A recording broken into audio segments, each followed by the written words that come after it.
BFM Business. L'actualité des entreprises pour la croissance.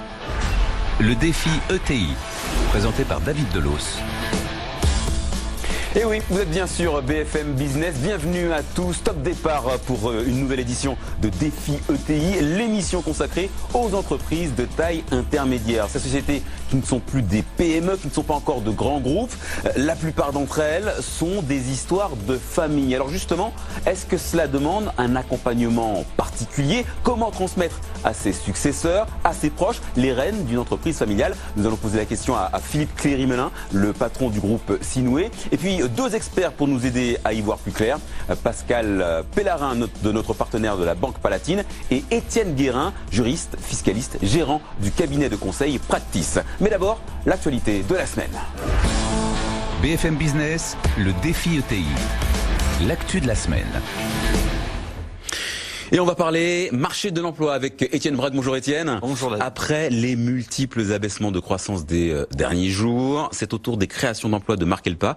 Elles ont été moins fortes l'année dernière. C'est ce que nous apprend cette semaine l'INSEE. L'année dernière, la France a créé 160 300 emplois précisément.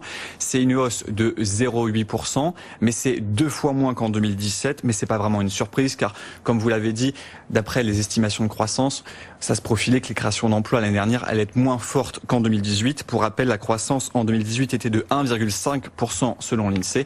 En 2017, elle était de 2,3%. Et pour autant, Étienne, la France a créé beaucoup moins d'emplois que ses voisins européens, alors que eux aussi ils assistent à un ralentissement de la croissance. L'Allemagne, elle a créé 2 fois plus d'emplois. L'Espagne, c'est 3 fois plus d'emplois. Mais en fait, c'est compliqué de comparer les chiffres de l'emploi entre les pays de la zone euro, car on n'avance pas au même rythme dans les cycles économiques. On n'a pas le même coût du travail. On n'a pas aussi la même dépendance à l'industrie, on n'a pas le même modèle social, mais en tout cas, il y a plusieurs facteurs qui peuvent s'expliquer. En tout cas aussi la croissance qui a été moins forte, ça s'est généralisé dans la zone euro, mais aussi la croissance mondiale qui est moins forte. Et puis quelques aussi vecteurs, par exemple la baisse du taux de crédit d'impôt, compétitivité, aussi l'arrêt de la prime à l'embauche pour les PME en 2017. Donc tout ça, ça joue un petit peu aussi.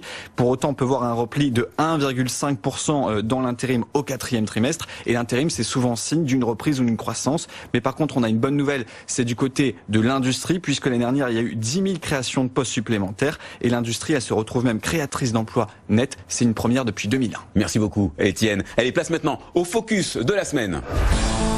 BFM Business, le défi ETI. Le focus de la semaine.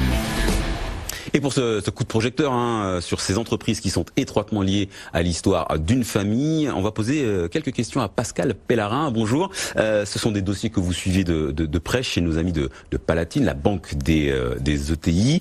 Combien d'entreprises sont concernées aujourd'hui par une histoire de transmission à un proche, à une personne avec qui on a un lien du sang?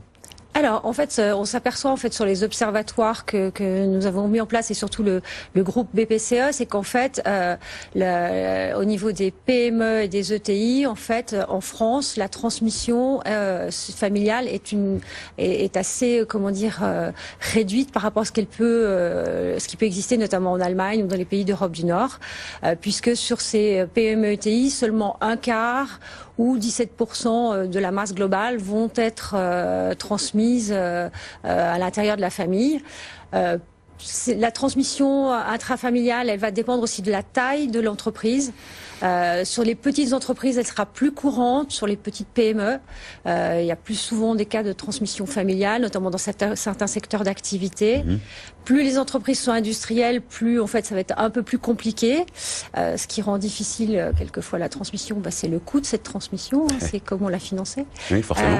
Et puis c'est aussi la difficulté quelquefois de trouver un repreneur au sein de la famille. Mais donc en France, le taux de transmission intrafamiliale, c'est globalement 25% dès lors que cette transmission intervient lorsque le dirigeant a plus de 60 ans, c'est 25% de cas de transmission familiale. Et la tendance, elle va dans quel sens? Vers plus ou moins de transmission? Alors, de ce que j'ai lu, en fait, il y a un petit infléchissement plutôt en moins. Et ce qu'on voit, en fait, c'est que les nouveaux dirigeants, c'est générationnel. C'est-à-dire que aujourd'hui, on a des entrepreneurs qui créent leur structure, qui la développent et qui, si jamais, en fait, ils rencontrent une bonne offre d'un d'un repreneur vont être très intéressés à finalement valoriser leur enrichissement et ne se mettent pas dans une perspective forcément de transmission aux générations suivantes. Donc on a plutôt des gens qui vont, alors peut-être que sont-ils trop jeunes, ces entrepreneurs, et que le dernier coup, parce qu'en fait ils repartent aussi sur d'autres activités,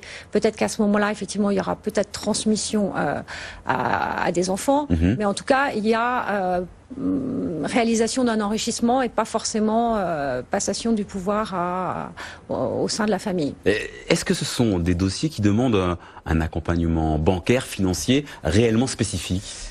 Alors, la transmission familiale, oui, parce qu'en fait, souvent on accompagne nos dirigeants pour la réflexion qui est conduite en amont de cette transmission, à savoir identifier le repreneur, identifier aussi les moyens de désintéresser la fratrie, parce que souvent on a plusieurs enfants, que tous les enfants ne sont pas en capacité de, ou tous les enfants ne sont pas intéressés à.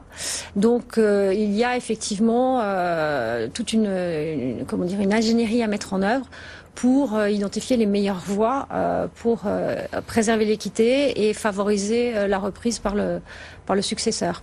Alors Sinoué fait partie de ces ETI dites familiales. Sinoué, c'est un des plus gros acteurs privés du secteur de la santé mentale en France. Étienne Braque nous fait découvrir un groupe fondé il y a un peu plus de 20 ans maintenant.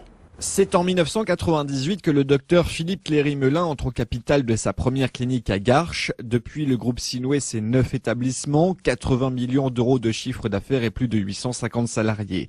Un peu plus de 15 ans après sa création, Sinoué a pris le virage de l'international, avec en 2014 le rachat d'une clinique à Londres, le tout avec une spécialité, la santé mentale. Le groupe est devenu pionnier dans les techniques de thérapie. Sinoué, c'est aussi un groupe familial. 5 enfants ont rejoint l'aventure. De quoi permettre de nouvelles étapes et devenir la référence européenne en santé mentale et en réadaptation. Bonjour Philippe Cléry-Melin. Bonjour. Merci d'avoir accepté notre invitation. Vous êtes le PDG, le fondateur du groupe Sinoué. Alors comment est née l'idée de créer cette entreprise ? Je dirais le hasard existe et il a bien fait les choses.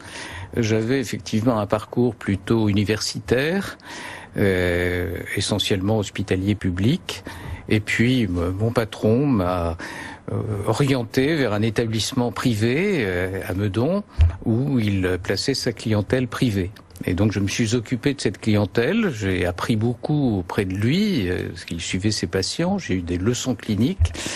Et puis un jour, le patron de la clinique Bellevue à Meudon m'a fait part du fait qu'il était souffrant, qu'il était malade, que sa maladie effectivement allait l'obliger à quitter son poste. Il s'est tourné vers moi en me disant qu'il considérait que j'étais probablement celui qui était le plus apte à reprendre son établissement. Donc ça a été une première acquisition en 92, mais le groupe lui-même est né en 98 avec l'acquisition du deuxième établissement. Pour être un groupe, il faut déjà être deux. Donc, en fait, le métier d'entrepreneur, entre guillemets, vous l'avez appris sur le tas. C'est-à-dire que j'ai appris sur le tas. J'avais probablement, je dirais, des prédispositions puisque j'avais hésité avant de faire médecine. J'avais hésité avec HEC. Donc, voilà. Donc, probablement. Il y avait une appétence. Les gènes, je dirais, ne mentent pas. Et c'est vrai que j'ai trouvé très vite beaucoup de plaisir à organiser, en tout cas, une offre de soins de qualité. Et c'est ce qui a conduit, si vous voulez, l'extension progressive, mesurée, de bon père de famille de ce groupe. De bon père de famille, mais désormais, il y a quand même une demi-douzaine de cliniques. Il y a d'autres projets, d'autres acquisitions qui sont, tout à fait. En vue. Je signale que je suis resté totalement indépendant, c'est ma nature. Donc je ne fréquente pas les fonds d'investissement, je suis resté donc l'actionnaire majoritaire avec ma famille. Et aujourd'hui, arrivé à 9 établissements, c'est déjà lourd sur les épaules d'un seul homme. Même si j'ai des collaborateurs qui naturellement m'aident et que j'ai pu sélectionner au fur et à mesure des années. Aujourd'hui, le contexte français fait que nous nous portons plutôt sur le développement de notre concept de psychiatrie, parce que c'est ça qui est le cœur du sujet, à l'étranger. Donc nous avons franchi le channel déjà. Oui. Et nous prospectons en Allemagne. Nous avons des partenariats avec des groupes allemands, groupes familiaux toujours. Toujours, d'accord. Et nous, dans 15 jours, nous serons en Espagne et au Portugal pour visiter des établissements que nous pourrions éventuellement reprendre. Donc il y a et intégrer dans notre groupe. Il y a quand même des choses dans les tuyaux. Mais au départ, vous avez en face de vous un psychiatre. Hein. Même si vous me prenez pour un entrepreneur, je suis avant tout fondamentalement un psychiatre.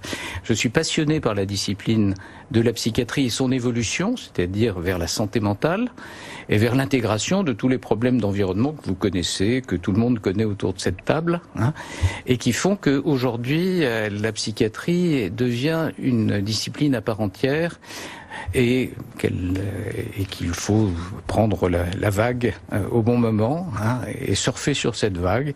Et je suis toujours un surfeur. Alors, vous l'avez dit, 9 établissements, ça fait beaucoup pour les épaules d'un seul homme. Vous êtes épaulé par votre famille au sein du groupe? Alors, je commence à le devenir. C'est-à-dire, il m'est arrivé une aventure extraordinaire sans laquelle je ne serais pas là aujourd'hui, je dirais, pour répondre ou intervenir sur le sujet de la transmission. C'est-à-dire que nos enfants, nous en avons 5. Nous sommes bien gardés de les orienter d'une façon ou d'une autre, ni vers la médecine, ni vers la direction des établissements. On a souhaité, je dirais, qu'ils se réalisent selon leurs vœux. Ils ont fait de très bonnes études, ils ont fait des écoles de commerce, pour la plupart, hein.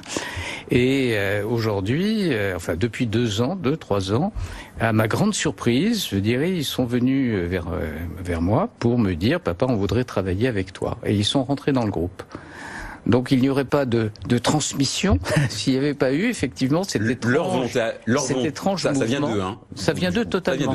C'est pas vous qui avez désigné. Et en même temps, et je vous en dirai quelques mots, ils ont même aussi contribué à créer une fondation familiale qui porte le nom de leur petit frère que nous avons perdu, hein, et qui aujourd'hui s'appelle la Fondation Paul Cléry-Melin, et qui porte aujourd'hui des projets importants, d'écoles de la deuxième chance, d'écoles de production, et autrement dit, on se diversifie dans le but de pouvoir donner aux patients, aux jeunes patients que nous suivons, cette possibilité d'aller jusqu'à l'insertion. Étienne Guérin, vous bonjour. D'abord, vous gérez le cabinet de conseil Practice. Ça vous inspire quoi, le cas de Philippe Cléry-Melin? Alors, je dirais, sans offense à Monsieur Cléry-Melin, qu'il est à la fois classique et atypique.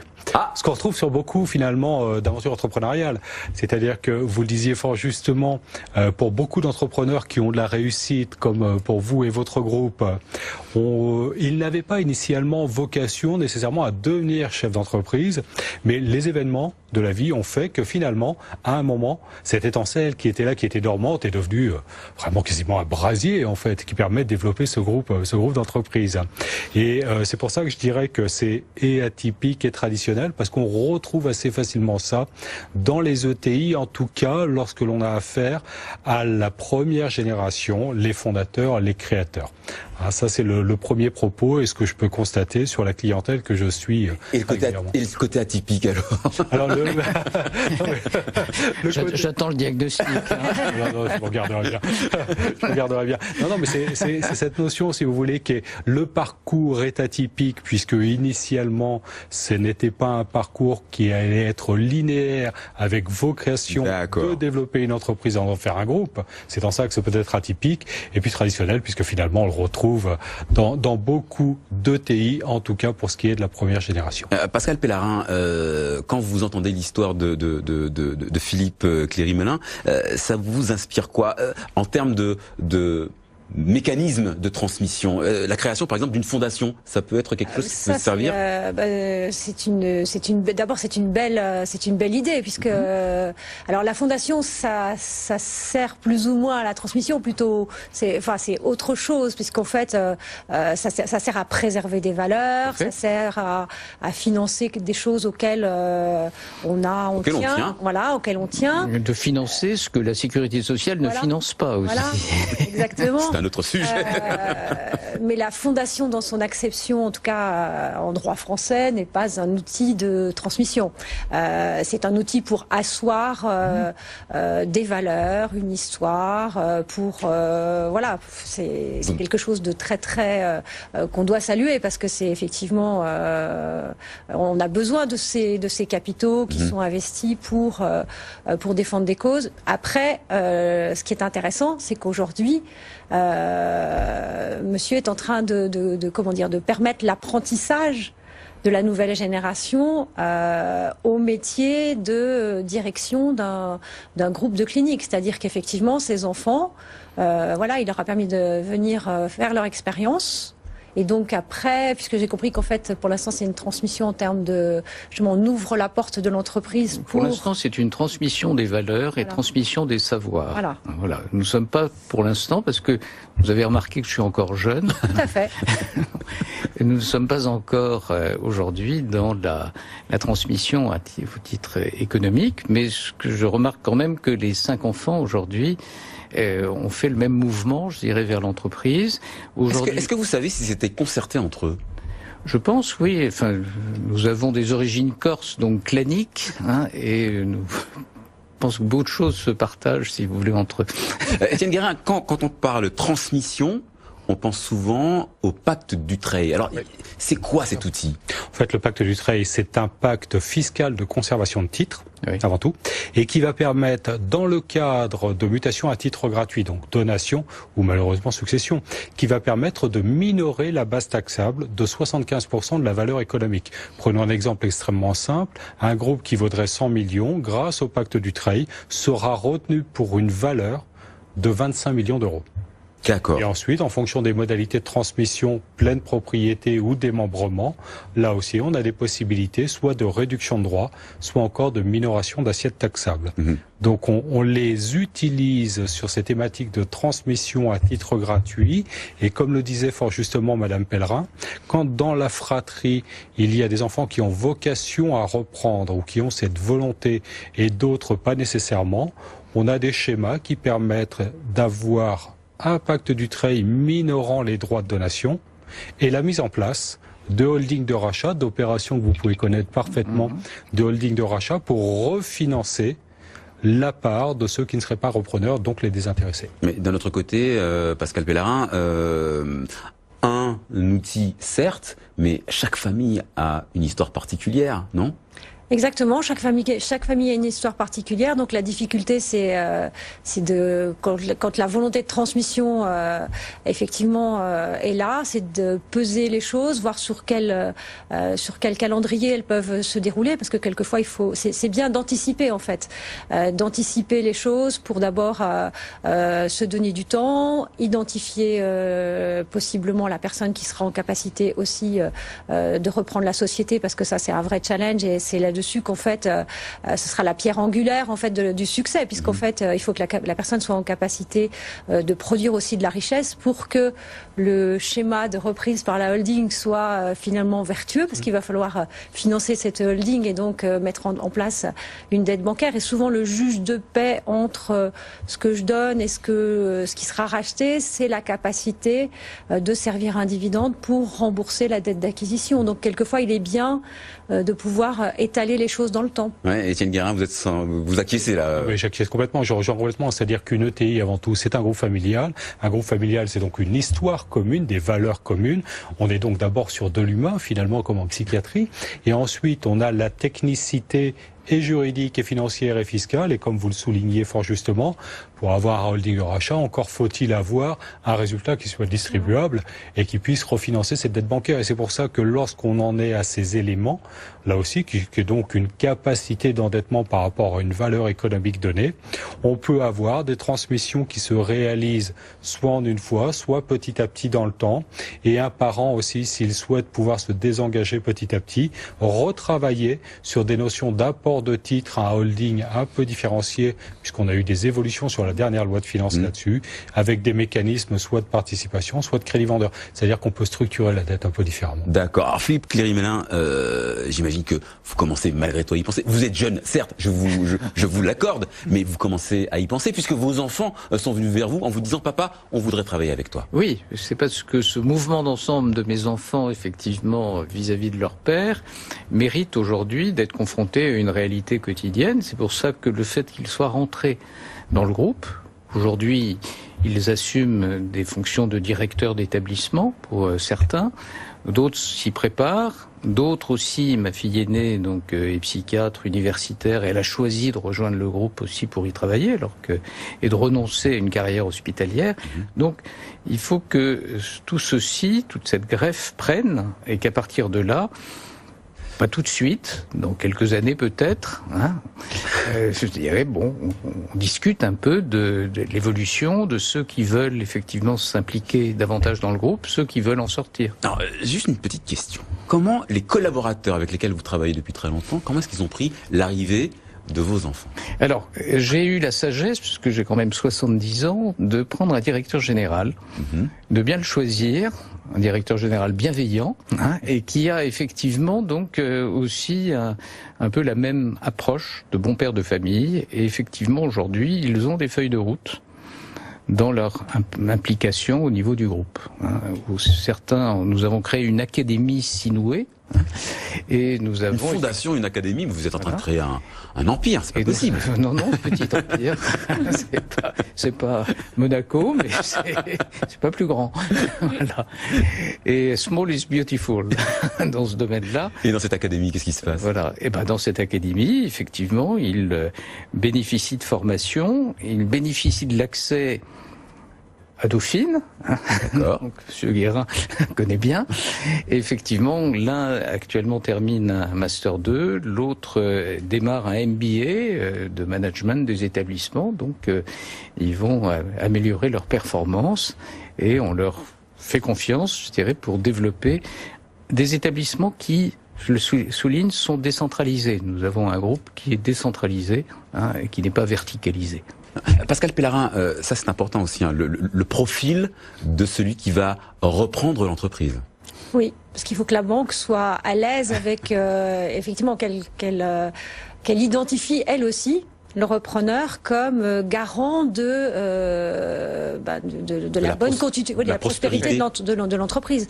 Parce qu'effectivement, le moment de la transmission, alors que ce soit, quelle que soit la forme de la transmission, c'est quand une entreprise change de main, c'est un moment de vulnérabilité de cette entreprise, effectivement, parce que il faut que les personnes, les repreneurs, quels qu'ils soient en capacité de préserver la rentabilité de l'entreprise, de motiver leurs équipes, de bien comprendre le marché, de faire les bons choix. Donc oui, pour la banque aussi, c'est un pari et elle aime bien être confortée justement par l'apprentissage.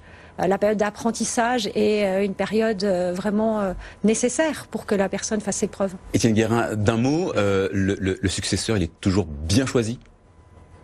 Pas nécessairement toujours, et parfois il pense l'être et il pense être naturellement à sa place, et quelques années d'exercice lui prouve même que ce n'est pas toujours le cas. Et ce qui est intéressant finalement dans l'histoire de votre groupe, monsieur le groupe Sinoué, c'est qu'ici on a les 5 enfants qui souhaitaient participer. Le challenge, finalement aussi un challenge devait se révéler. Ça va être de dire, va-t-il y avoir 1, 2 enfants peut-être qui vont naturellement prendre le lead, qui vont vouloir finalement développer ce groupe, les autres souhaitant se placer en retrait. Ça veut dire qu'il y a une forte thématique quand même d'organisation de la gouvernance sur votre groupe finalement. Merci à tous les deux pour vos éclairages. C'est l'heure maintenant du mot du patron. BFM Business, le défi ETI, le mot du patron. Allez Philippe Cléry-Mélin, je vous donne une carte blanche. 1 minute pour un conseil. Alors c'est pas forcément lié à notre problématique de la semaine, mais quelques mots que vous ont inspiré votre parcours, votre expérience, et qui pourraient servir à ces patrons, ces dirigeants qui nous écoutent. Croire en tout cas dans les valeurs que l'entreprise porte et participer donc du développement de cette conviction partagée avec ses enfants. Je suis dans une situation où les 5 enfants, effectivement, aujourd'hui, donc, ont rejoint le groupe.